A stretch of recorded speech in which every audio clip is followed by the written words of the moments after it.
Estes são os últimos ritos do faraó Ramsés, o Grande, o regente mais poderoso do Antigo Egito. Depois de uma vida inteira em busca da imortalidade, esta é a cerimônia final, um rito pela eternidade. Durante os 70 dias seguintes à sua morte, ele é preparado para a vida eterna pelo alto sacerdote de Anubis, o grande embalsamador, o guardião dos mistérios.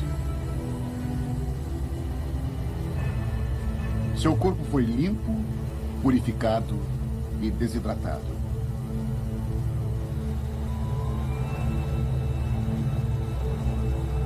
Amuletos sagrados, selados numa mistura de mel e resina, vão protegê-lo em sua jornada durante a próxima vida.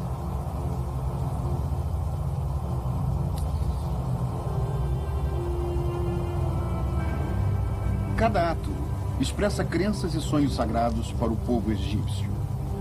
O esteio e a verdadeira base da vida egípcia. A perfeita preservação do corpo é a chave para a imortalidade. Se a múmia permanecer intacta, e se seu nome for lembrado, então Ramsés nunca morrerá. O esquife do rei é fechado. Permanecerá selado? Viverá Ramsés eternamente?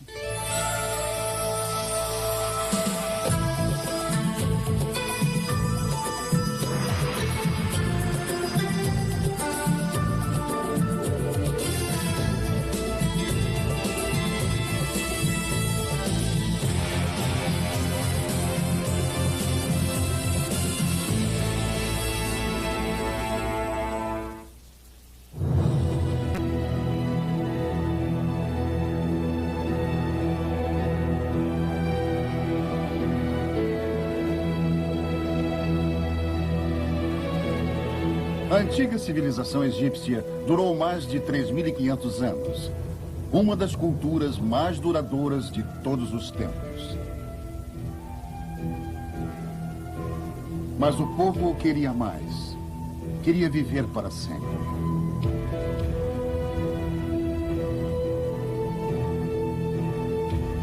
Nenhum egípcio clamou tanto pela imortalidade quanto os faraós. Seus templos e monumentos notáveis foram criados para proteger o rei em sua vida após a morte. De todo o Antigo Egito, do Mediterrâneo até a Núbia, no sul, apenas a múmia de um único rei permanece imperturbável nos dias de hoje.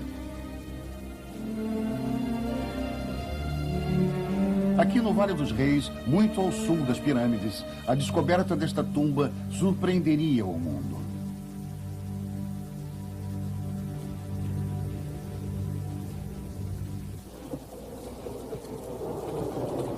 O ano é 1922. A arqueologia chega ao Egito como um exército invasor. Hordas de europeus vasculham o deserto para o mais precioso de todos os prêmios, uma tumba real intacta. Howard Carter, um experiente egiptologista, passou anos procurando pela tumba de um faraó menos importante. O nome do rei pouco conhecido era Tutankhamon, o rei Tut. Thomas Hoven conta que o Dr. Carter não se deixava abater. Já era o 10º ano e o dinheiro estava acabando. Ele era um romântico, um obcecado. Ele sempre soube que Tut estava lá.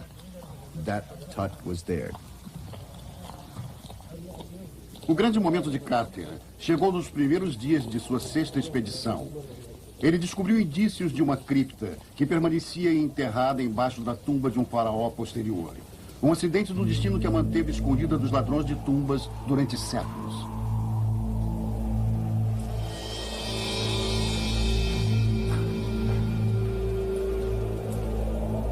Após tantos desertos, tudo o que estava entre Carter e o que poderia ser a descoberta de sua vida era uma parede selada com gesso há mais de 3.000 anos.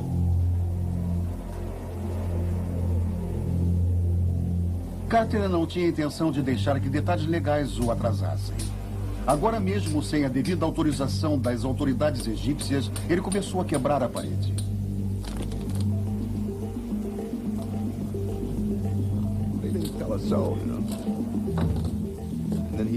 Carter abriu a tumba e uma lufada da antiga atmosfera saiu trazendo o cheiro de tudo que estava lá.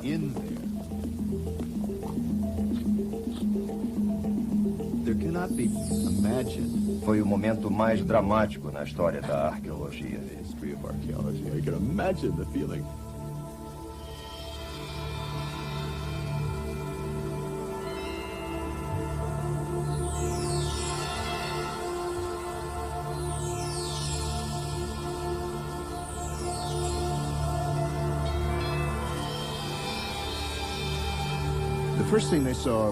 A primeira coisa que viram foram enormes móveis cerimoniais com formas de touro e tigre, com as incrustações de vidro ainda preservadas. Ninguém havia visto nada parecido com aquilo mesmo nos relevos ou nas pinturas das tumbas.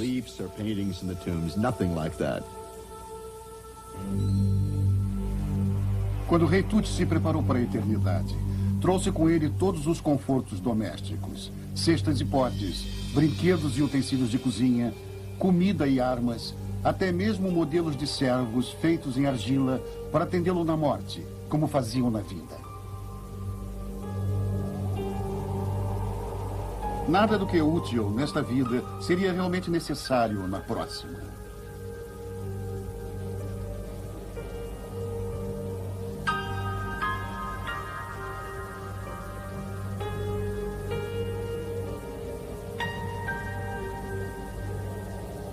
Mas muito pouco se sabe sobre o próprio rei.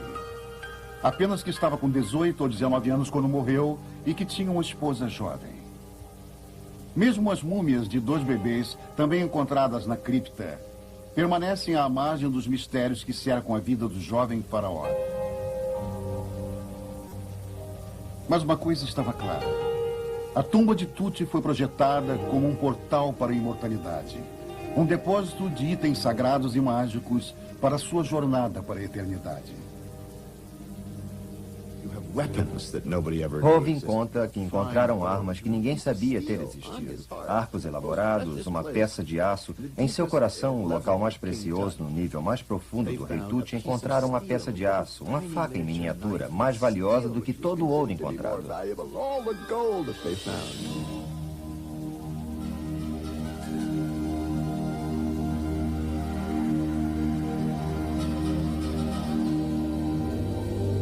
Foi no grande santuário encravado que os mais magníficos tesouros e a múmia do rei Tut foram encontrados.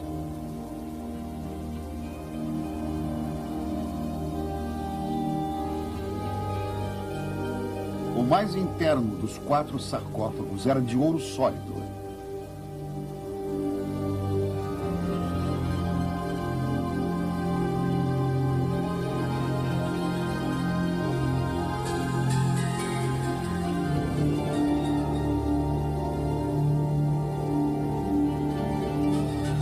Mas não era o suficiente para garantir o lugar de Tut na eternidade. Sua múmia se despedaçou assim que Carter a desenfaixou, procurando as joias do rei.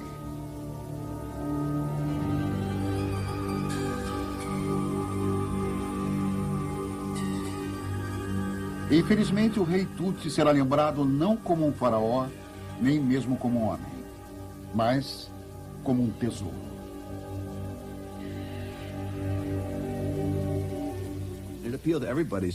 Hovin fala que parecia que eles estavam em busca do pote de ouro no final do arco-íris, e o que poderia se encontrar lá ninguém sabia, e se tornou um acontecimento jornalístico selvagem, um dos primeiros eventos populares do século XX.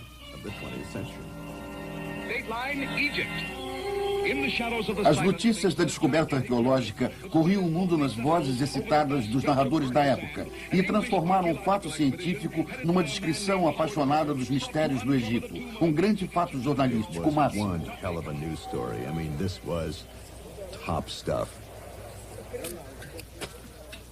Nenhum tesouro, anterior ou posterior, se compara com o que Carter encontrou.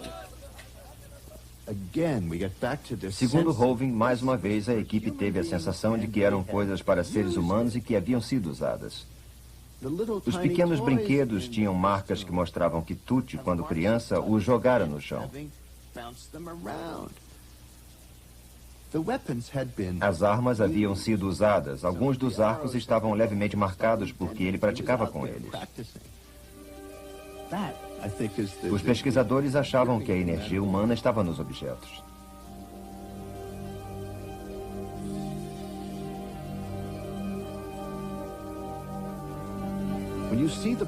Nos retratos, observa-se que o rei Tutti, neste trono dourado, com sua noiva da mesma idade, de 13 ou 14 anos, em completa felicidade, percebe-se que se amavam pela maneira afetuosa com que um toca o outro.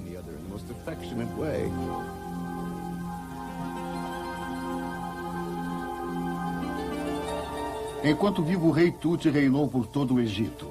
Na morte, ele esperava que a vida eterna fosse pródiga como a corte real que ele havia deixado.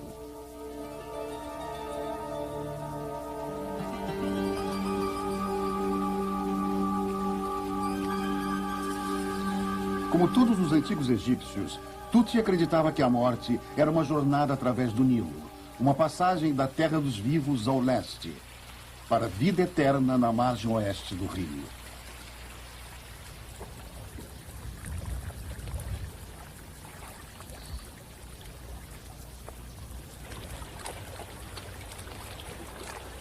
O Nilo era a alma do Egito, o elo sagrado entre a terra dos vivos e a terra dos mortos.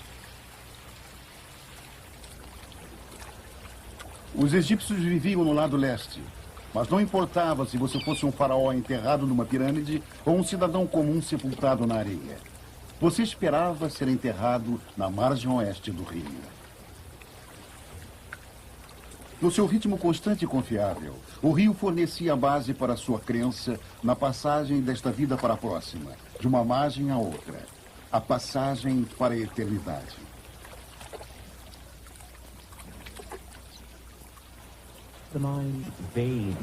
O Dr. Zahi Hawass diz que o Nilo era a veia do coração do Egito. A água que vem da enchente é vermelha, é fértil. Esta é a lama que está indo alimentar a terra do Egito.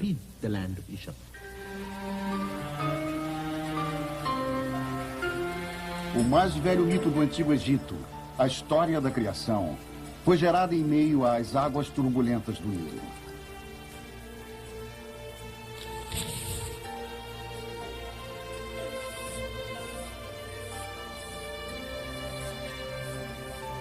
No início era o grande deus Horus, o deus falcão que trazia o poder aos faraós. Horus é o deus dos céus, mas ele investe os faraós com o domínio sobre a terra e sobre o povo.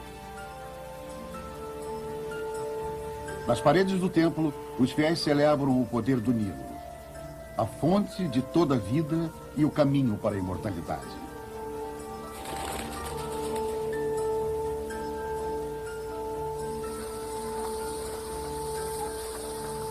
As águas do Nilo, a ligação sagrada unindo os faraós ao seu povo, do momento da criação aos dias de hoje. O Dr. Zahi lembra que se você for em qualquer um dos vilarejos do Alto Egito moderno, perceberá que há uma grande semelhança entre o antigo e o moderno. Existe uma continuação entre o passado e o presente.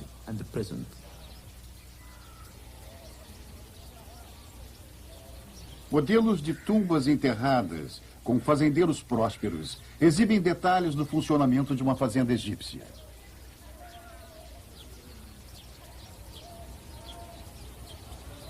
É uma rara visão do modo de vida de 4.000 anos atrás.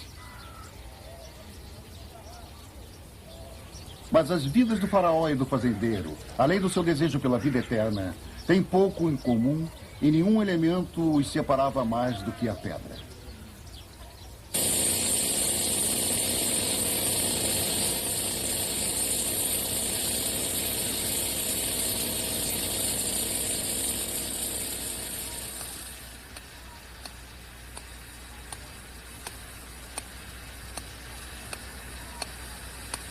A pedra era a incorporação do poder do faraó e sua maior arma contra o tempo.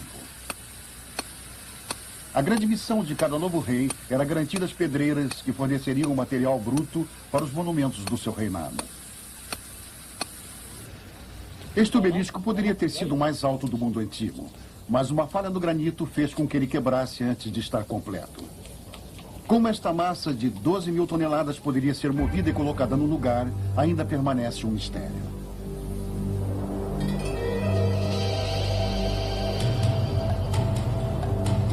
No Egito Antigo, a pedra era o meio para a imortalidade.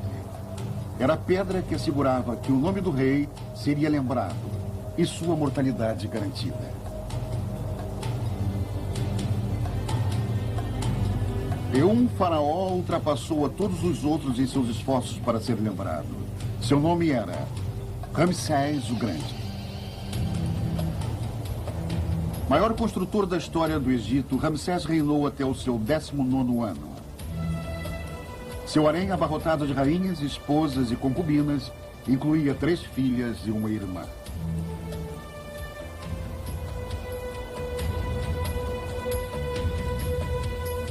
Ele era pai de mais de 90 crianças, mas seu maior legado foi deixado em pedra.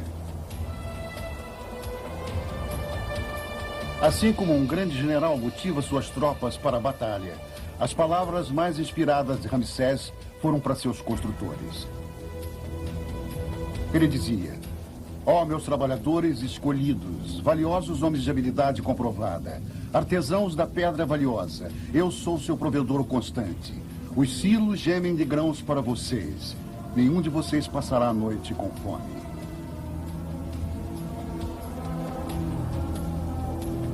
Mas mesmo os monumentos de pedra de Ramsés perderam a luta contra seu último inimigo, o templo. Através do rio vindo de Luxor, no templo construído para preservar sua memória, a estátua de Ramsés jaz deitada, seu corpo desgastado. Sua cabeça descansa aos pés dos deuses, cujos poderes não protegeram o legado do mais poderoso rei do Egito. O templo onde o nome de Ramsés seria mantido para sempre, agora está vazio.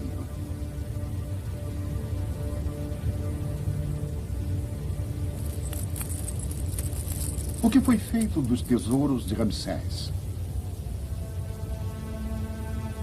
Onde estão os seus bens?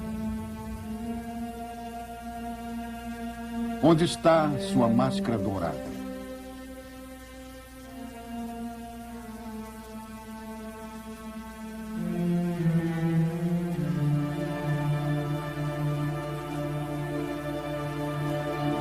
Só isso sobreviveu. Esta é a múmia nua do antes poderoso Ramsés.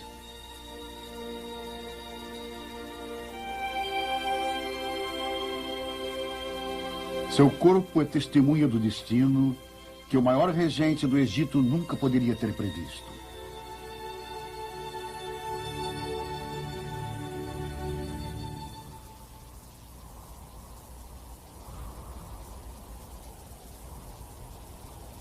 Em torno do ano 550 a.C., a era dourada da civilização egípcia havia passado e o decadente Império Romano agora dominava o Egito. Com os romanos veio o cristianismo. A antiga fé em reencarnação e imortalidade foi banida. Mas um último bastião de antigo conhecimento e as crenças egípcias permaneciam. Este santuário retirado chamado Templo de Philae.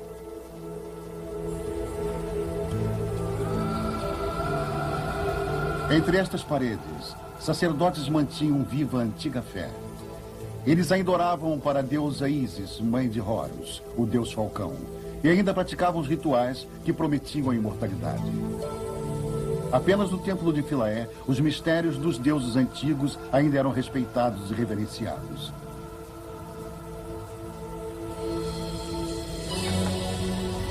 E apenas estes homens santos ainda podiam ler os antigos escritos, os hieróglifos escavados nas paredes.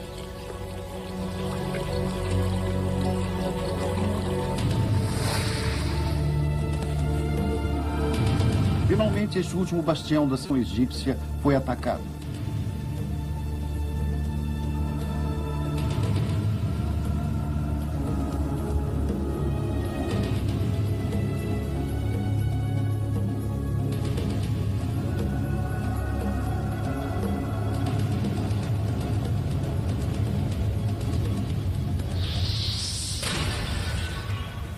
Um grupo de fanáticos cristãos, ultrajados pela continuada adoração a deuses pagãos, assaltou os sacerdotes, quebrando o último elo vivo com os faraós.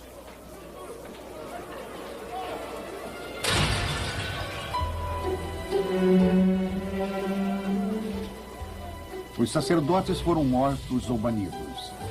Eles levaram seu conhecimento dos hieróglifos para suas covas.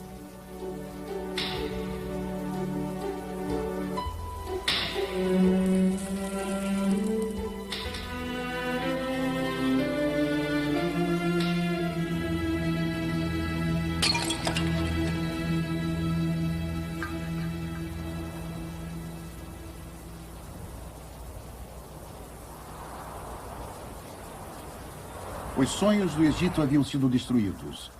Os segredos divinos dos faraós adormecidos, sua busca sagrada pela imortalidade, tudo perdido, talvez para sempre, sob as areias inconstantes.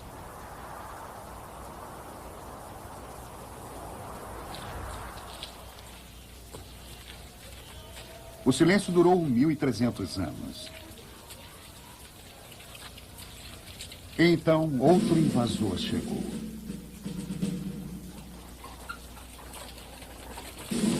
Em 1798, Napoleão Bonaparte trouxe seus exércitos para o Egito, buscando o império e o conhecimento. Com seus soldados veio um seleto grupo de cientistas e artistas para estudar e registrar o que restou do Antigo Egito. Após um ano de ocupação francesa, uma tropa que demoliu uma parede fez uma descoberta notável. Encontraram o mais significante achado arqueológico de todos os tempos: a Pedra Roseta. A Pedra da Roseta, diz o Dr. Bryan, é uma daquelas descobertas arqueológicas acidentais que mudam a história. Sem os acidentes, a arqueologia poderia nunca ter acontecido. De todas as grandes descobertas, muitas aconteceram por acidente. No momento em que ela chegou ao Instituto Francês no Cairo, os especialistas reconheceram o caminho pelo qual poderia ser possível decifrar os hieróglifos, porque havia palavras escritas em grego.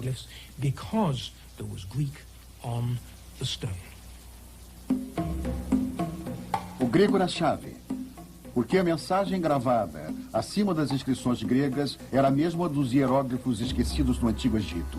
O grego era ensinado nas escolas e fornecia a chave para decifrar a linguagem dos faraós. Agora, milhares de anos de antigas inscrições egípcias poderiam ser traduzidas.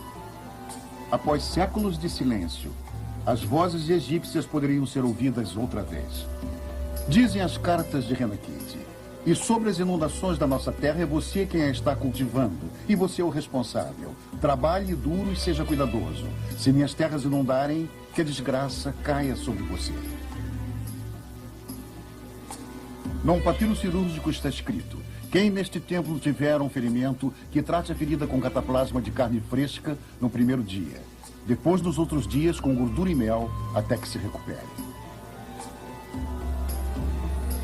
Um poema de amor, escrito em mais ou menos 1.300 anos antes de Cristo, dizia: o som da sua voz é doce, cheio como o gosto do vinho de tâmara.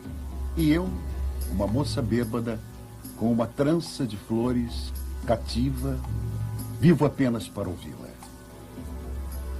A descoberta da Pedra de Roseta, junto com a pintura dos artistas de Napoleão, forneceram ao oeste uma janela para a terra mágica dos faraós. Reis que construíram monumentos magníficos e que, ao que se dizia, tinham aprendido o segredo da vida eterna. E o mundo se apaixonou pelo Egito.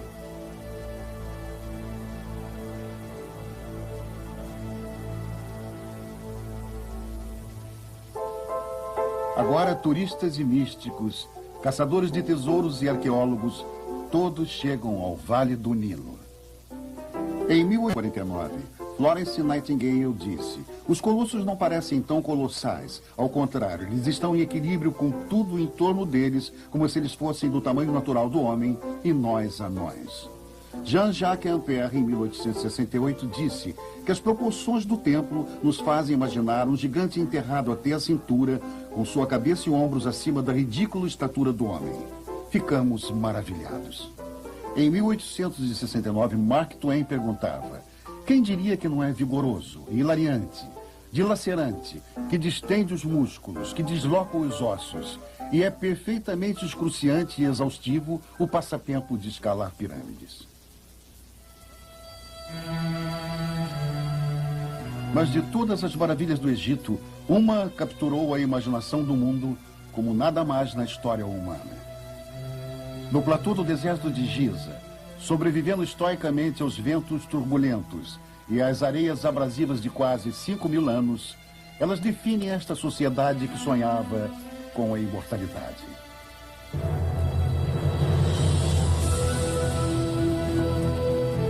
As pirâmides que haviam derrotado o próprio tempo.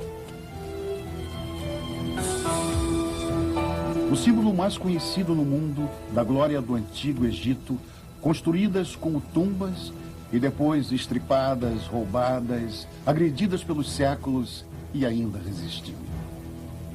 Existem mais de 2.300.000 blocos de arenito na grande pirâmide de Quéops. Cada pedra pesando entre 2 e 15 toneladas. Sua base é um quadrado quase perfeito.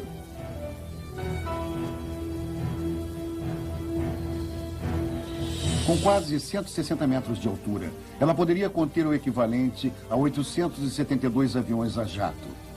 E ainda hoje, os mistérios persistem. De onde veio a tecnologia? Como eles puderam mover uma quantidade tão grande de pedra antes da invenção da roda?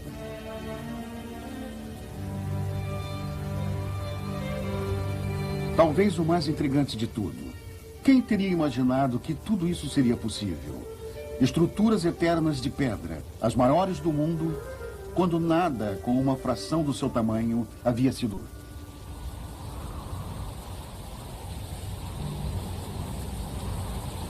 A resposta repousa a quase 15 quilômetros ao sul, entre as tumbas do antigo reino de Saqqara e a pirâmide em degraus do rei Djoser, a primeira construção de pedra de todo o mundo.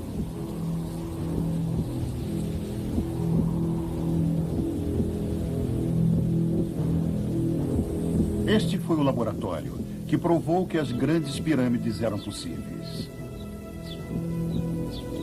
Diferente de qualquer coisa que o mundo já havia visto, era um feito tão notável de engenharia que seu arquiteto Imhotep foi proclamado Deus.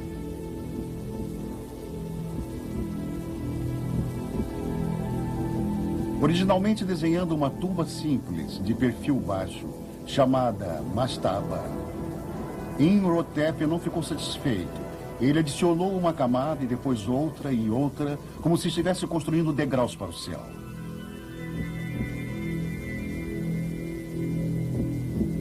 Ele também cavou fundo na terra, criando um labirinto de câmaras, galerias e corredores, projetados para manter o verdadeiro local de sepultamento do rei em segredo. E proteger a múmia real de ladrões de túmulos. Passagens escuras e serpenteantes, cada curva, cada detalhe, ainda hoje dão a impressão de que o que Imhotep projetou era intransponível.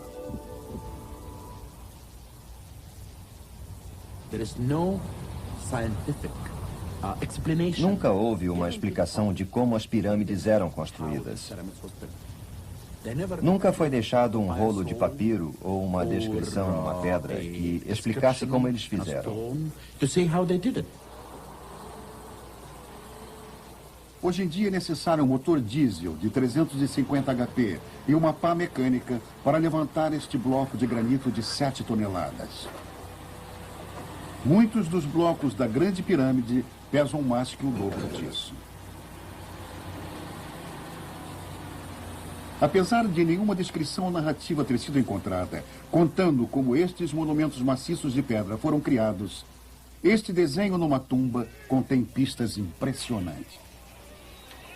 Ele mostra os 160 trabalhadores necessários para mover uma simples estátua. quanto mais deve ter sido necessários para construir uma pirâmide. Muitos acreditam que as pedras foram movidas em enormes trenóis sobre caminhos cobertos de lama. Outros acham que troncos roliços foram usados, ou mesmo que canais foram construídos desde o Nilo e as pedras levadas em barcaças. Supõe-se que rampas foram usadas para elevar as pedras ao lugar. Mas como eles construíram nessa escala, com esta estranha precisão? É a maior maravilha desta maravilha do mundo. As pirâmides foram construídas para abrigar os faraós para a eternidade. Mas as pedras falharam. A tumba se tornou um marco, atraindo tantos ladrões quanto repelia. E o Egito se tornou uma terra assolada por caçadores de tesouros. Não havia maneira de evitar os saques e pilhagens.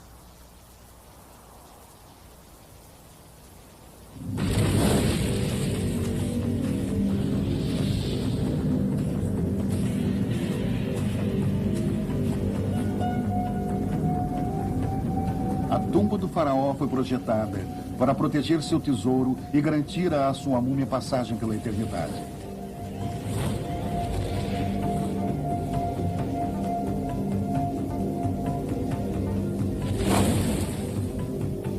Mas a atração pelo tesouro real era irresistível.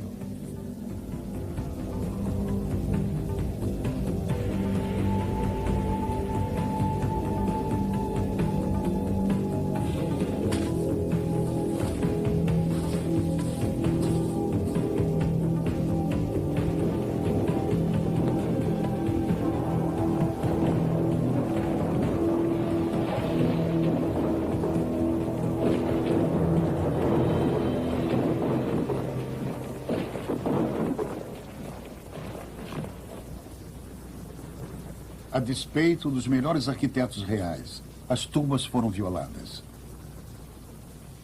As grandes paredes de pedras não protegiam os reis da ganância do coração dos homens. Os intrusos podiam ser simples ladrões, sacerdotes do rei ou até os próprios construtores da tumba.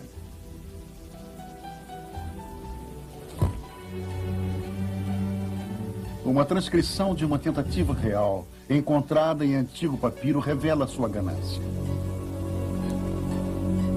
Amon-Panafer de Karnak, um dos construtores do templo, deixou escrito: "Nós arrombamos e encontramos o faraó deitado no fundo da tumba. Roubamos todos os seus pertences de ouro, prata e bronze e os dividimos entre nós." E os saques continuaram através dos séculos. Na pilhagem desenfreada do século XIX, nada era sagrado. A gigantesca cabeça de Ramsés foi arrastada pelo deserto e levada para o Museu Britânico. Em 1880, Giovanni Belzoni disse que encontrou a cabeça perto do que restou do seu corpo e cadeira, aparentemente sorrindo para ele por pensar em ser levada para a Inglaterra. Até mesmo um homem da ciência, o arqueólogo francês Auguste Mariette, deixou um rastro de destruição no seu despertar. Aluno brilhante, Morrier descobriu a tumba muito perdida de um culto que adorava animais sagrados há 3.000 anos atrás.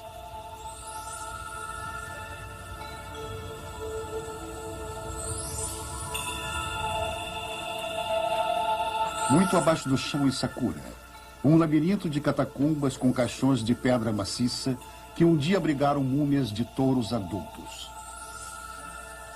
Cada câmara de granito pesava 80 toneladas. Mesmo assim, haviam sido roubadas. As tampas abertas em tempos remotos por uma força que Morrier nem conseguia imaginar.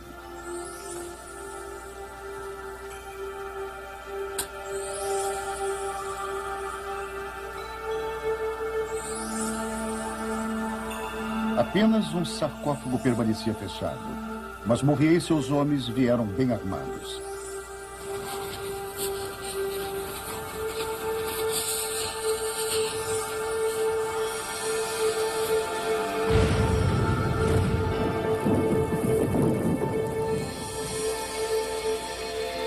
Produto de seu tempo, tão ávido por tesouro quanto por conhecimento.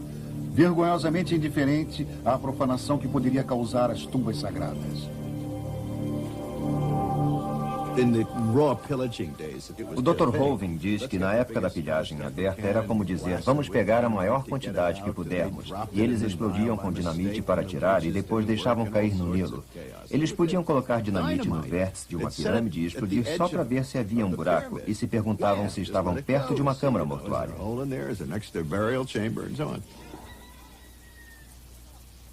Apesar dos melhores esforços das autoridades egípcias, as escavações ilícitas continuavam. Os transgressores mais persistentes viviam aqui em Kurna, a Vila dos Ladrões.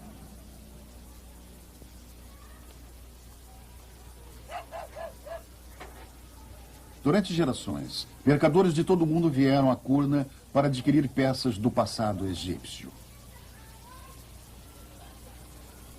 O mercado negro crescente florescia nestas ruas estreitas. Em Kurna, o comércio de antigos tesouros se tornou meio de vida. Quando o jovem Hussein Abud El-Rassul muitas vezes cavou artefatos ilícitos.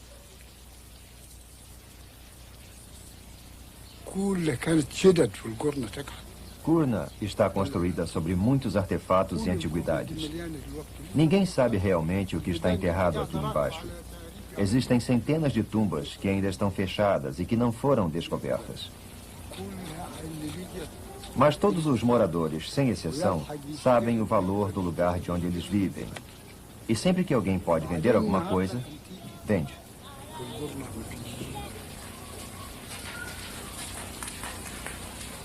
A cidade está localizada no antigo cemitério.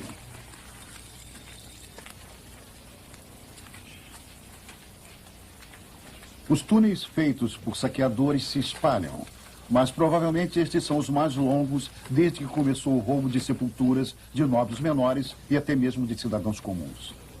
A cidade dos ladrões ganhou sua reputação, mas o pior dos saques não é o trabalho dos amadores. É a pilhagem com certificado. A pilhagem em nome da arte e da ciência. A pilhagem para encher os museus nacionais de todo o mundo. O Dr. Hovind diz que os administradores dos museus são treinados para obter. Eles fazem três coisas. Eles obtêm, exibem e divulgam. Mas a coisa mais encantadora é obter. E o ressentimento das pessoas que vivem nos países onde foi feita a pilhagem finalmente chegou ao ponto onde tudo foi encarado seriamente pelo poder industrial, que eram os colecionadores. Nós, continua o Dr. Hovind, não queremos mais nada deste roubo. E vocês que são estudiosos, vocês que são administradores, vocês que colecionam, vocês estão contribuindo para um comportamento criminoso quando dizem eu compro qualquer coisa.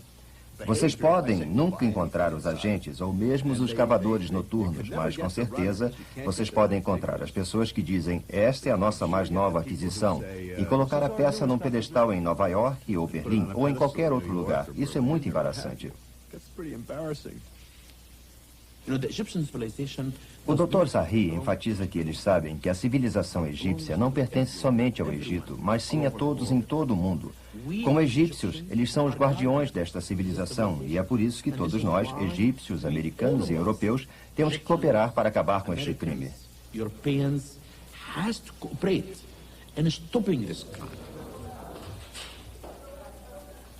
Agora, o trabalho do setor de antiguidades da Polícia do Egito é proteger a rica herança do país. Em seu quartel-general no Cairo, o coronel MacLeod lidera uma experiente equipe de investigadores que talvez seja a melhor do ramo. O coronel MacLeod diz que qualquer roubo, grande ou pequeno, constitui uma ameaça à sua cultura e à sua herança. É uma grande responsabilidade. Eles não estão apenas combatendo um crime, estão protegendo o seu passado. Ele diz que ama esta cultura e que quando segura uma estátua nas mãos, está segurando um pedaço de sua herança. Ele sente a continuidade entre o presente e o passado. Mas apesar dos grandes esforços da Polícia de Antiguidades, a pilhagem continua.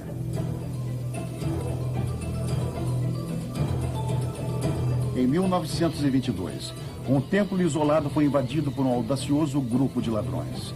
Seu alvo, uma das relíquias mais importantes e grandiosas do templo.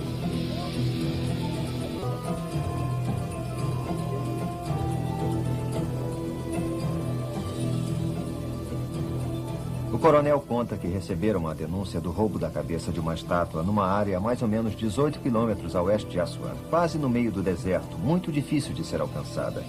Era uma peça extremamente importante porque era a estátua de Ramsés o Grande. Em casos como este, todos no departamento, não importa o cargo, se unem para solucionar o roubo e recuperar a peça roubada. A equipe do coronel McLeod finalmente capturou os ladrões e recuperou a cabeça roubada.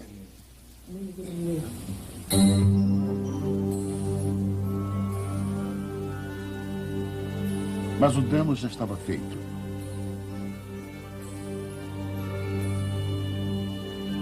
Agora não era pedra, mas carne e sangue. As múmias dos maiores regentes do Antigo Egito que sofreram a pior de todas as profanações.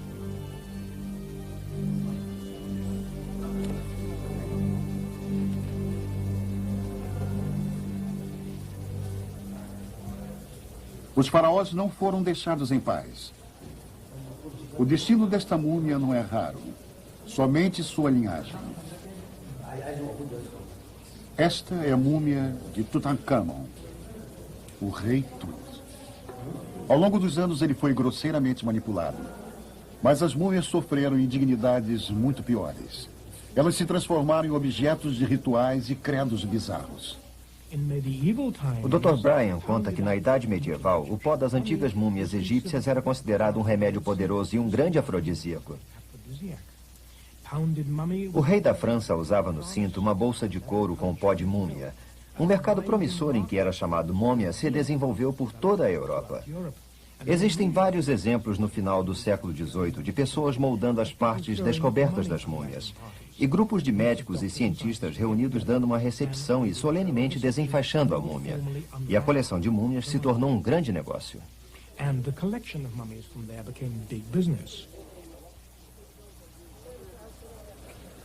Por mais de 1000 anos, seres humanos foram tratados como peças de exposição, extravagâncias históricas, esteios para feiticeiros baratos. Mas uma outra descoberta acidental, há mais de um século atrás, mudaria para sempre a maneira de tratar as múmias. Ironicamente, o impressionante achado foi feito sobre a cidade de Kurna, a cidade dos ladrões. Aqui, numa caverna, repousavam os esquifes de 32 reis e rainhas, inclusive a múmia de Ramsés, o Grande. Há 3000 anos atrás, seus sacerdotes reais cuidadosamente identificaram cada regente e esconderam seus restos mortais nesta câmara secreta.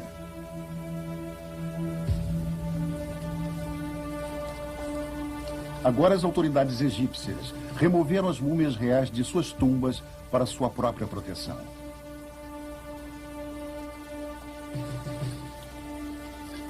E esta coleção de antigos regentes formou uma procissão fúnebre, única na história humana.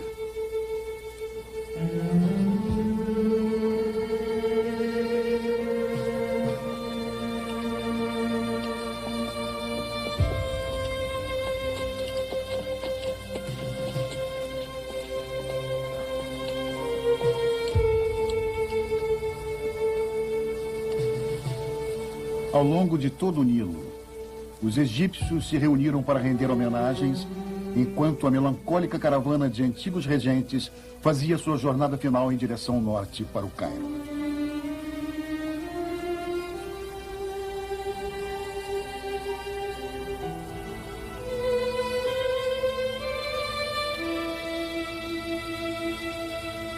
Hoje, um século depois, Ramsés e todas as múmias reais repousam na galeria superior do Museu do Cairo.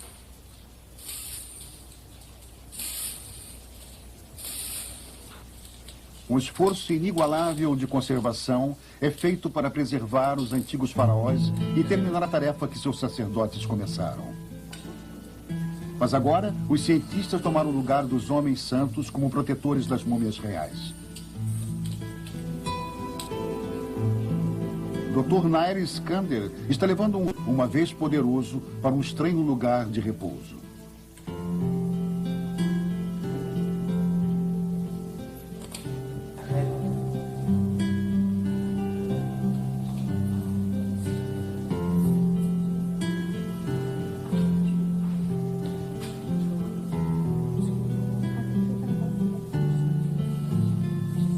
aço e vidro substituíram a pedra e as joias de sua tumba original. A caixa será enchida com gás inerte para reduzir futuros danos às múmias.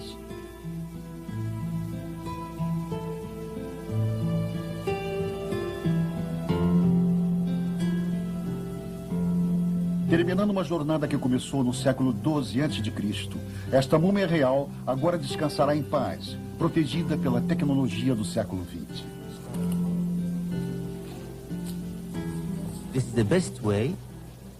O Dr. Skander explica que esta é a melhor maneira de simular a atmosfera do interior da própria tumba. E todas as vezes que ele a vê, ele tem uma sensação profunda de que ficar cara a cara com este homem é um momento para ser lembrado por toda a vida. Ele acha muito difícil explicar coisas como esta, mas ele se sente parte disso tudo. É a história do Egito. É a própria história do mundo. It's our history, and now it's world history.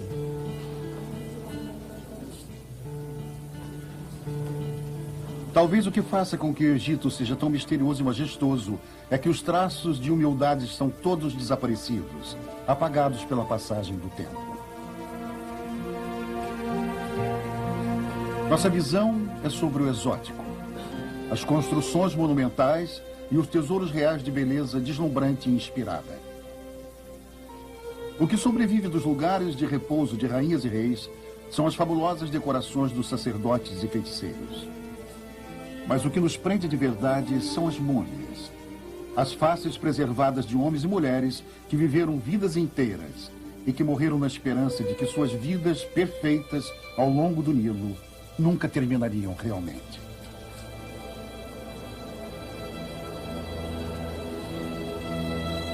E agora, aqui, eles estão mais perto, como nunca estiveram.